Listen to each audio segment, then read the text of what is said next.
Hey, what's up, food foresters? Brad here. So I am mapping out a swale today on my property. I just want to talk through how I'm doing that because some of you guys might be interested as well. So here I've got the receiver for the self-leveling laser level, which is behind me. You can see that little tripod back there. So it's a self-leveling tripod that I got from my local tool lending library.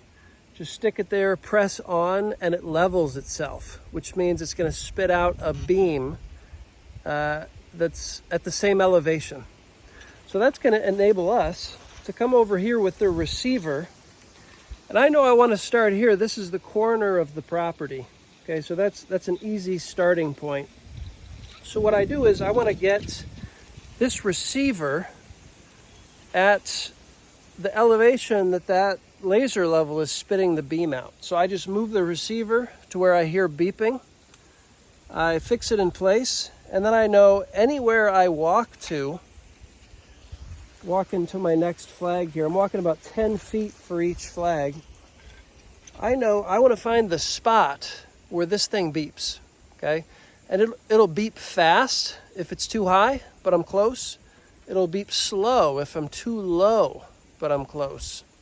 So that enables me to find the exact spot, stick another flag in the ground right there, and I just keep doing that across the hillside, walking about 3 paces for each flag. And you can see the flags form a contour line on the landscape. That's going to enable me to come in and dig a swale, which is a ditch on contour, right?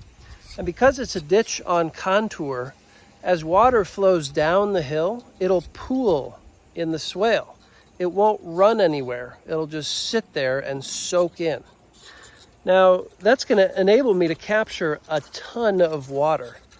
Because this is my property, that house right there beyond the laser level. Pretty much all the water that falls on my property is coming down this hill, right to this area. Okay, this is the lower point of the property. So I'm going to capture all the runoff from my property and then the neighbor's property. I don't know if you can see it, but there is like a valley that runs through the backyard. Okay, it's about right here. So all the water from the roof, all the water from the yard just runs right through that valley, right through this back part of my property. And the neighbor's property, that's the neighbor's house.